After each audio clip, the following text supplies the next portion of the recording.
Assalomu alaykum aziz ko'ruvchilar. Dunyo Uyg'ur qurultiyi to'g'ri televiziyasi Haftalik xabarlar programmasiga xush keldinglar. Men Hidoyat Musajon. Tövəndə sizlərə bu haftadan bu yan yüz bergan Uyg'urlarga munosabatlik ba'zi muhim hodisalarni eslatib o'tmoqchimiz. Tövəndə diqqətinizlər Haftalik xabarlar programmamızning tafsilotida bo'lsin. Bugün yani 25 aprel günü Dünya Uyghur Qurultayı ve Avrupa'da aktif faaliyet ilip beriyotgan 20'ga yaqin Uyghur teşkilatı birlikte maxsus chaqiriqnoma e'lon qilib, Yevropaning har qaysi ellarida yashayotgan Sharq Turkistonlik qarindoshlarimizni 13 may kuni Jenevadagi Birlashgan Davlatlar Tashkiloti binosi oldida o'tkaziladigan zo'r ko'lamli birlashma namoyish va yurishga aktivlik bilan qatnashishga chaqirdi. Chaqiriqnomaning to'liq teksti tuvandikicha. Yevropaning har qaysi ellarida yashayotgan Sharq Turkistonlik aziz qarindoshlar, Həmminglarga ma'lum bo'lganidek, Birlashgan Davlatlar Tashkiloti Kishilik huquq oliy komissari Michel Bachelet xonimning 5-oyda Sharq Turkistonga qiladigan ziyorati navbatda ham Birlashgan Davlatlar Tashkilotining ham xalqaro kishilik huquq tashkilotlarining, ya'ni shundaqla chet ellardagi Uyg'ur tashkilotlarining eng asosli kun tartiblarining biriga aylandi. Chunki bu Birlashgan Davlatlar Tashkiloti qurilgan 74 yildan buyon va Sharq Turkiston Xitoy kommunistlar tarafidan ishg'ol qilingan 73 yildan buyon tunji qitim Birlashgan Davlatlar Tashkilotining Xitoyning irqiy qirg'inchiligi va insoniyatga qarshi jinoyatlari haqida vatanimiz Sharq Turkistonda bevosita tekshirish ilib berishidir. Gerçi Birleşken Devletler Teşkilatı Kişilik Hukuk Ali Kengashi 2021 yılı 8 ayda Uyg'urlarning kişilik hukuk vaziyati haqidagi umumiy dokladini hazırlab chiqqan bo'lsa-mu, afsuski Xitoyning turli besimlari va to'sqinliklari tufaylidan mazkur doklad to'g'ri hozirgacha kechiktirilib e'lon qilinmadi. Hozirga qadar Dünya Uyg'ur Qurultayı qatorliq ko'plagan xalqaro kishilik huquq tashkilotlari Birlashgan Davlatlar Tashkiloti Kishilik huquq oliy komissari Michel Bachelet xonimning ishxonasiga maktub yo'llab va ochiq xat e'lon qilib, Onundan Birleşken Devletler Teşkilatı'nın Uyghur kişilik hukuk vaziyeti hakkındaki dokladını 5. ayda kılıdığan Şarkı Türkistan ziyaretinden burun ilan qilish ve ziyaretine başlaştığın burun Uyghur vekilleri bilen. Bolupmu lager şahitleri bilen görüşüp, ulanın fikir taleplerini anlap yakışını talep qilgan bolsa-mu, afsuski Michel Bachelet xanım bu xil yo'lliq taleplerinin hammasiga sukut qilib turib olish pozitsiyasida bo'lib keldi. Onundan ilgirmi ko'plagan kishilik huquq tashkilotlari Michel Bachelet xonimdan Birlashgan Davlatlar Tashkilotining Uyg'ur kishilik huquq vaziyati haqidagi dokladini 2022 yillik Beijing qishliq olimpik yig'inidan burun e'lon qilishni talab qilgan bo'lsa-mu, ammo Michel Bachelet xonim Xitoyning besimlariga bo'yin egib, kishilik huquq tashkilotlarining bu vaqtdagi talablariga muskut qilib javob bermagan edi. Shuning uchun Birlashgan Davlatlar Tashkiloti Kishilik huquq oliy komissari Michel Bachelet xonimdan Uyg'ur kishilik huquq vaziyati haqidagi dokladni Xitoy va Sharq Turkistonni ziyorat qilishdan burun e'lon qilishni talab qilish, ziyoratdan burun Uyg'ur vakillari bilan, bo'lib lager shohidlari bilan uchrashish ilib berish, shundaqli Sharq Turkistondagi ziyorati mezgilida Xitoy oldin yasab chiqqan soxta manzarlarga aldanmaslikka chaqirish maqsadida 5-oyning 13 kuni Juma Jenevadagi Birlashgan Davlatlar Tashkiloti binosi oldida zo'r ko'lamli birlashma namoyishi o'tkazildi. Bu qitimqi birlashma namoyishga Yevropada yashayotgan Uyg'urlardan boshqa yana Tibetliklar, Janubiy Mo'ng'ulistonliklar, Hong Kongliklar, turklar va boshqa kishilik huquq tashkilotlarining keng doirada qatnashi qo'lga keltirildi. Muhojiratga Sharq Turkiston milliy harakati tarixida o'chmas iz qoldiradigan bu qitimqi keng ko'lamli namoyishimizni butun Yevropadagi Uyg'ur jamoatining qizg'in qo'llab-quvvatlashini, vatansizlik dardida yurak bag'ri qon bo'lgan el-suyar qarindoshlarimizning bahona sabab ko'rsatmasdan bu faoliyatga aktiv qatnashishini jiddiy talab qilamiz. Vatan millatning dardiga tilimizdagi shuur yoki qalbimizdagi his hayajonlar darmon bo'lolmaydi. Amaliy harakatimiz bilan Birlashgan Davlatlar Tashkiloti oldida millatning irodasini, xalqimizning orzu-armonlarini shundoq hayajonli jakarlaylikki, minglarcha oy yulduzliq ko'k bayroq, jarangli shuur sadolarimiz Birlashgan Davlatlar Tashkiloti binosini larziga solsin. Biz Yevropa tuproqlaridagi barliq er-ayol qarindoshlarimizni o'zi turishliq davlatlardagi Uyg'ur tashkiloti rahbarlari va yoki Dunyo Uyg'ur Qurultayı markazi bilan bevosita aloqalashib, 5-oyning 10-kunidan burun tizimga oldirishlarini va bir kunlik safar hozirligida bo'lishlarini talab qilamiz. Agar imkoniyati yor bo'lsa, Yevropaning sirtidagi ellarda yashayotgan qarindoshlarimizning Jenevadagi Birlashgan Davlatlar Tashkiloti binosi oldida o'tkaziladigan namoyishimizga qatnashishini qizg'in olqishlaymiz. Uyg'ur millati hayot mamotliq bo'sug'isida jon talashayotgan bu xalqliq minutlarda vatan uchun Xitoyga qarshi to'langan har bir zarra badalning qimmati bebahodir. Qarindoshlarimizning milliy, diniy, insoniy burchini ado qilish yo'lida bu kurash uchun bir ulush hassa qaytishga oldiraydiganligiga ishonchimiz komil. 13 may Jenevadagi Birlashgan Davlatlar Tashkiloti binosi oldidagi maydonda ko'rishaylik. 2022 yılı 5-oyning 13 kuni Juma Jeneva vaqti atigan soat 9 da Jenevadagi Birlashgan Davlatlar Tashkiloti binosining oldidagi maydonda to'planamiz. Soat 10larda maydondan taxminan 2-3 kilometr yurish qilib Birlashgan Davlatlar Tashkiloti Kishilik huquq oliy komissarining ishxonasi oldiga yetib kelamiz va namoyishimiz bu yerda Jeneva vaqti soat 13 ga qadar davom qiladi. Hurmat va ehtirom bilan Dunyo Uyg'ur Qurultayı, Uyg'ur Akademiyasi, Yevropa Sharq Turkiston Ma'arif Jamiyati, Shveysariya Uyg'ur Jamiyati, Belgiya Uyg'ur Jamiyati, Yevropa Sharq Turkiston Birligi, Germaniya Uyg'ur Madaniyat va Ma'arif Birligi, Fransiya Uyg'ur Jamiyati, Norvegiya Uyg'ur Komiteti, Shvetsiya Uyg'ur Birlashmasi, Finlandiya Sharq Turkiston Jamiyati, Angliya Uyg'ur Jamiyati, Gollandiya Uyg'ur Kishilik huquq fondi, Avstriya Uyg'ur jamiyati, Uyg'ur madaniyat va tashviqot markazi 2022 yili 4 oyning 25 kuni. Dünya Uyghur Qurultayının sahibxonligi va har qaysi ellardagi qarindosh tashkilotlarimizning qo'llashida bu yil 5 oyning 26-kunidan 28-kunigacha Germaniyaning Myunxen shahrida chaqiriladigan 2-navbatlik Sharq Turkiston Milliy Kengashining tayyorlik xizmatlari oxirgi bosqichga qadam qo'ydi.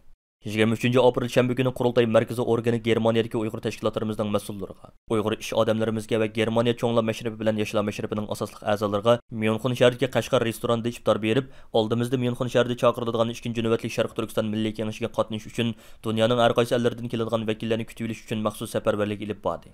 Qurultay raisi Dolqun Aysa apandimning bevosita sahibxonligida o'tkazilgan bu qitimqi iftor faoliyatida Milliy Kengash vakillarini aerodromga chiqib kutib olish, ularni mehmonxonalarga o'rinlashtirish, ularning tomoq masalasini hal qilish uchun ayrim xizmat guruhlari va orqasib mulozimat xodimlari turg'izib chiqildi. İftarga qatnaşgan qarindoshlarimiz milliy mustaqillik ko'rishimizda aktiv rol o'ynayotgan Milliy Kengash vakillarini loyiqada kutib olish va Milliy Kengash yig'inining muvaffaqiyatli o'tkazilishi uchun bir kishilik hassa qo'shning o'zlari uchun zo'r bir sharaf ekanligini, bu jihatda har qanday fidokorlikni ko'rsatishga tayyor ekanligini ifoda qilishdi. 2-navbatlik Sharq Turkiston Milliy Kengashi tayyorlik komitetining istansimizga bildirishicha, hozirga qadar 20 dan ortiq davlatda faoliyat ilib berayotgan 70 dan ortiq Uyg'ur tashkilotining asosli mas'ullari, Uyg'ur tadqiqotchi va olimlar, diniy ulamolar, tonilgan jamoat arboblari va har sozatlaridan bo'lib, jami 200 nafardan ortiq vakil o'zlarining Germaniyaning Myunxen shahrida chaqiriladigan 2-navbatlik Sharq Turkiston Milliy Kengashiga bevosita kelib qatnashadiganligini bildirgan. Dünya Uyghur Qurultay markaziy organi 2-navbatlik Sharq Turkiston Milliy Kengashiga qatnashadigan vakillarning tizimligini Germaniya tashqi ishlar ministrligiga yo'llab, ulardan har qaysi ellardan keladigan vakillarga viza jihatdan qulaylik yaratib berishni talab qilgan edi.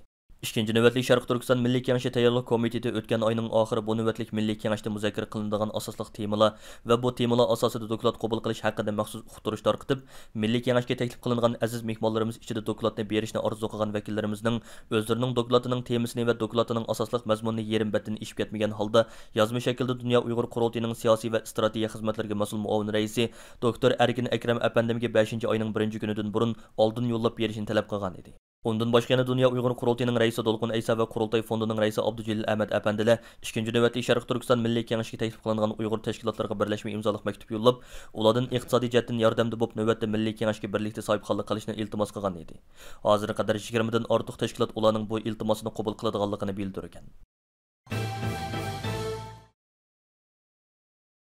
Dünya Uyghur Qurultayining boshlamchiligi bilan 19 aprel kuni dunyodagi 70 dan ortiq kishilik huquq tashkiloti birlashma imzolagan xat e'lon qilib, kelar oyda Xitoy va Sharq Turkistonni ziyorat qilishga hozirlanayotgan Birlashgan Davlatlar Tashkiloti kishilik huquq oliy kengashining raisi Michel Bachelet xonimga bo'lgan konkret talablarni o'ttirg'a qo'ydi. Asosli Uyg'ur, Tibet va Hong Kong tashkilotlari tomonidan inglizcha va xitoycha e'lon qilingan bu ochiq maktubda Xitoy hukumatining Sharq Turkistondagi qirg'inchilik qilmishlari alohida eskartilish bilan birga Birlashgan Davlatlar Tashkiloti kishilik huquq oliy kengashi tayyorlab chiqqan Sharq Turkiston haqidagi dokladni safardan ilgari e'lon qilish, Dünya Uyg'ur Qurultayi va Tibet, Hong Kong tashkilotlarining vakillari bilan uchrashib, ularning fikrlarini anglab beqish, shuningdek bu qitimqi safar va tekshirishning rasmiyatchilik bo'lib qolmasligiga kepillik qilish qatorliqlar talab qilingan. Birlashma bayonotda Dünya Uyg'ur Qurultayining raisi Dolqun Aysa apandimning Michel Bachelet xonim Xitoy safaridan ilgari Uyg'ur tashkilotlari bilan ko'rishi, shuningdek Sharq Turkistondagi qirg'inchilik haqida shohidlarning bayonlarini anglab beqishi lozim. Chunki bu zulmlarga uchirg'uvchi xalq to'pi bilan uchrashish, ular oldin o'ylashadigan masalalardan bo'lishi lozim degan so'zlarga o'rin berildi. Navbatda Michel Bacheletning bu qitimqi Xitoy safarining natijasiz oxirlashganligi haqida turli fikrlar o'tirg'a chiqayotgan bo'lib, Xitoy hukumati buning faqat ziyorat bo'ladiganligini alohida ta'kidlab kelmoqda. Uyg'ur kishilik huquq qurilishi bilan Aksis jamiyati O'rta Osiyo ishlar tadqiqot o'rni hamkorlash hozirlab chiqqan Polat Sepil Xitoyning butun dunyoga Uyg'urlarni bostirish harakati nomli doklad kuchlik inkas paydo qildi. Mazkur dokladda Xitoyning chet ellarda yashayotgan Uyg'urlarga ziyonkech qilganligiga oid sonliq ma'lumotlar berilgan bo'lib, 1997-yildan 2021 yilgacha Xitoyning 1500 dan ortiq Uyg'urni 28 davlatdan qaytarib ilib ketganligi yoki maxfiy o'tkazib olganligi ko'rsatilgan. Dünya Uyg'ur Qurultayi ijroiya komitetining raisi va Uyg'ur kishilik huquq qurilishining direktori Umar Khalid apandi mazkur dokladning e'lon qilinganligi munosabati bilan 25 aprel kuni Amerika Wilson tadqiqot markazi Kissinger tadqiqot instituti tomonidan o'tkazilgan to'r muhokama yig'iniga qatnashib qolgan so'zida Xitoyning uzundan beri pasportni qo'ral qilib, chet elga chiqqan yoki chiqmoqchi bo'lgan Uyg'urlarga ziyonkech qilganligini aytib o'tgandan keyin Xitoyning chet elda yashayotgan Uyg'urlarga bevosita tahdid solganligi yoki urug' tuqqanlarni so'zlatish orqali tahdid solganligini misollar bilan bayon qildi. U mundaq dedi: O'tgan 5 yilda biz chet ellarda, hatto Amerikada Xitoyning parakandichiligi va tahdidlaridan qutulolmadik.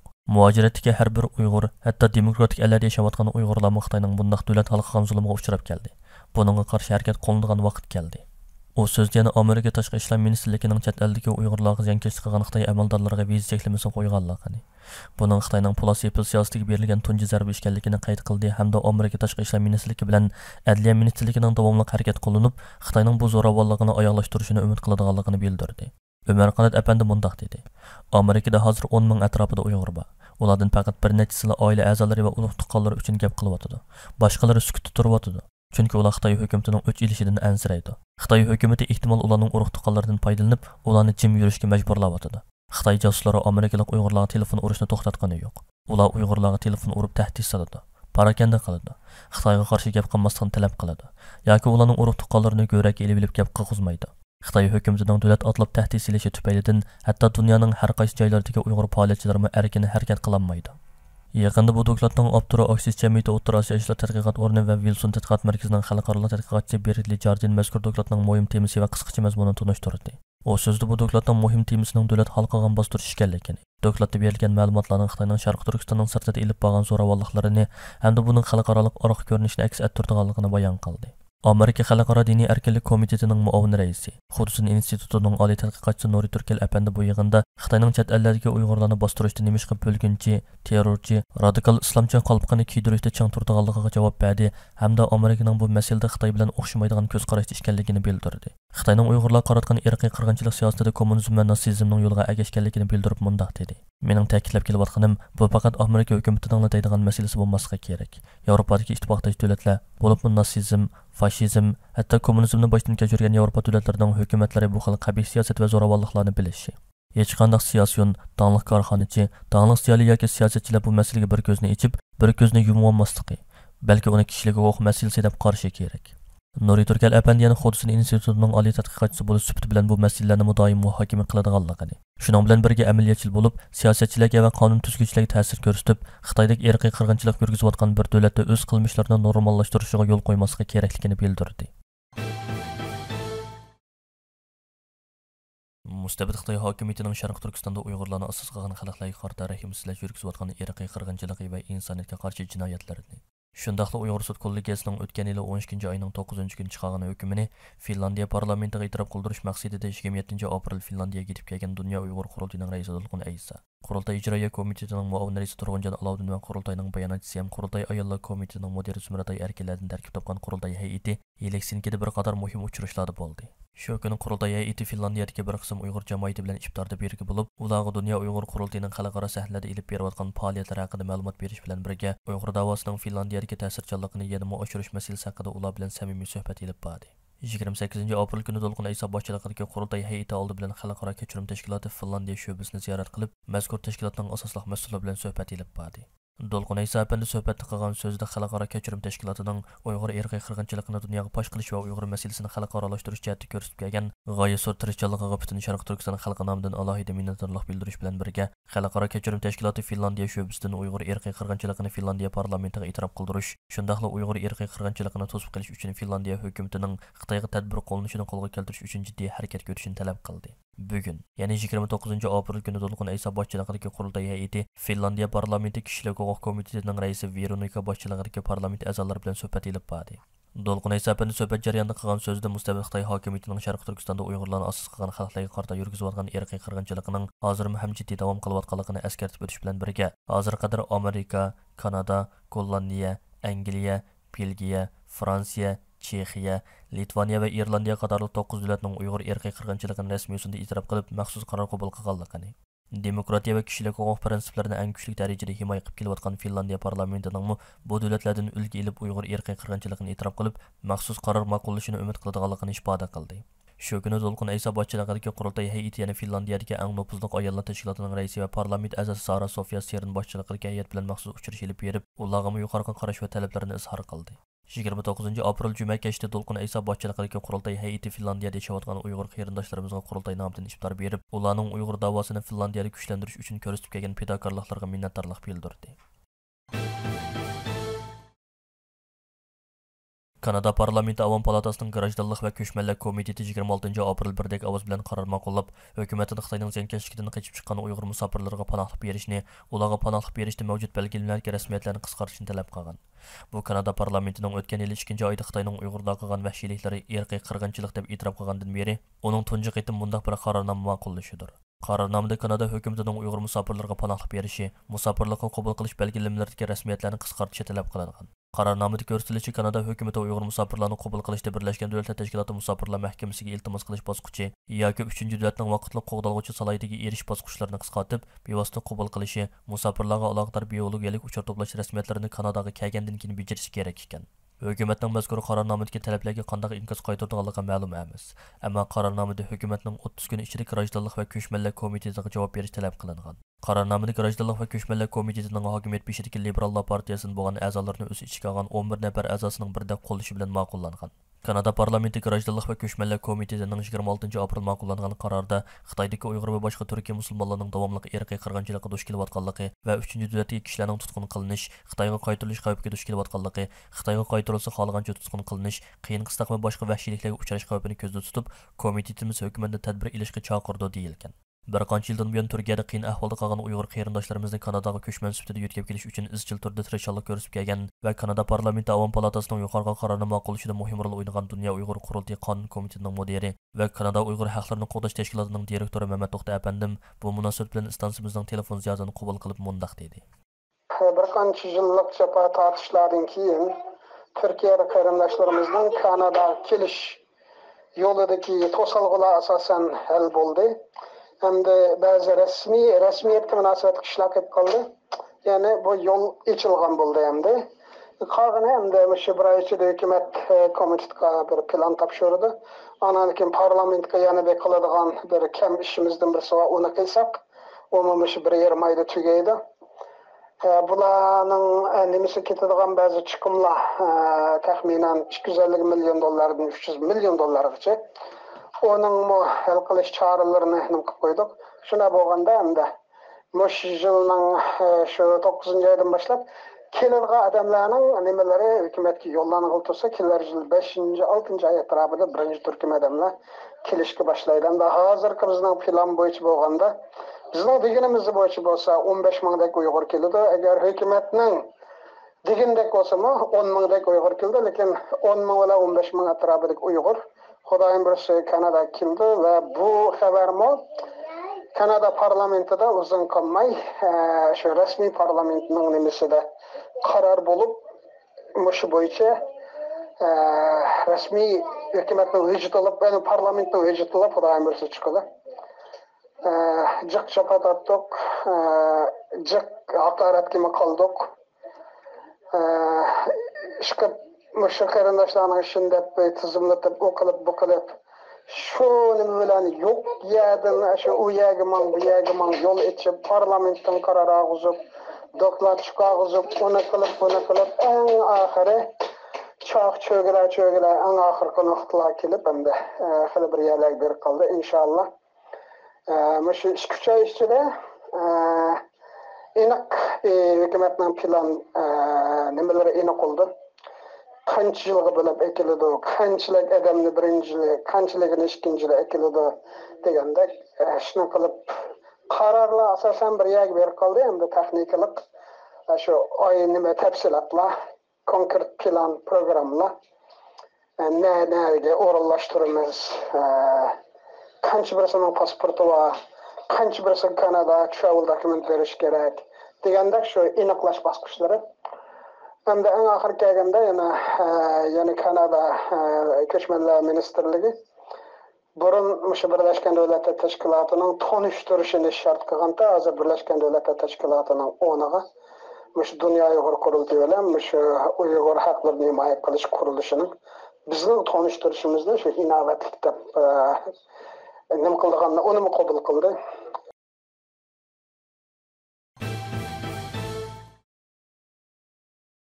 Yevropadagi jasur lager shohidlarimizdan Umar Bakali, Qalbinur Sidiq, Gulbahor Jililova va Gulbahor Xotivochilarning 5-oyda Sharq Turkistonni ziyorat qilishga hozirlanayotgan Birlashgan Davlatlar Tashkiloti kishilik huquq oliy komissari Michel Bachelet xonimdan Birleşken Devletler Teşkilatı Kişilik Hukuk Kengişining Uyg'ur kishilik huquq vaziyati haqidagi dokladini Xitoy va Sharq Turkistonni ziyorat qilishdan burun e'lon qilishni, shundaqla safardan burun o'zlari bilan uchrashish ilib berib, o'zlarining fikr talaplarini anglab yiqishni talab qilish maqsadida 25 aprel kuni Janvardagi Birleşken Devletler Teşkilatı binosi oldida boshlatgan bir haftalik namoyishi bugun, ya'ni 29 aprel kuni muvaffaqiyatli oxirlashdi. Bu qadimgi namoyishga boshlamchilik qilgan Umar Bokali apandim bugun namoyish maydonidan istansimizning maxsus ziyoratini qabul qilib, o'zlarining bu harakatni moddiy va ma'naviy jihatdan qo'llab-quvvatlagan butun qarindoshlarimizga minnatdorlik bildirdi. Assalomu alaykum aziz muhtaram qarindoshlar. Bugungi namoyishimizning 5-kuni ham eng oxirgi bir kuni. Bugun biz tushgacha bu faoliyatni davomlashtiramiz. Ham tushdan keyin bizdagi bu ikki lager shoirimiz Fransiyaga qaytadi. Shu sababdan bu oxirgi YouTube videosini e'lon qilyapmiz. Biz Janvardagi Tursun Xotan oilasi ham Ali Xotan oilasiga shundaqla Handoli apandim, Gulnar xonim va Shveysariya jamoatiga chin yurtimizga rahmatimiz shundaqla alaydan yo'qlab kelgan dunyo huquq vakillariga rahmatimizni aytamiz. Hammadan eng oxirida shu dunyodagi o't yurak aziz vatansevar millatsevar xalqimizga bizni qo'llab-quvvatlab, moddiy va ma'naviy yordamini ayamay, mana bu yerda muvaffaqiyatli 5 kun namoyishimizni qilishga yordamlagan barliq qarindoshlarimizga chin yuragimizdan rahmatimizni va minnatdorligimizni bildiramiz. Hurmatli ko'ruvchilar, yuqorida Dunyo Uyg'ur qurultiyi to'g'ri televiziyasi haftalik xabarlar programmasini diqqatingizga sundiq. Keyin qitimliq programmamizni ko'rishaylik. Ko'rishgacha omon bo'lgaysizlar. Xayr xo'sh.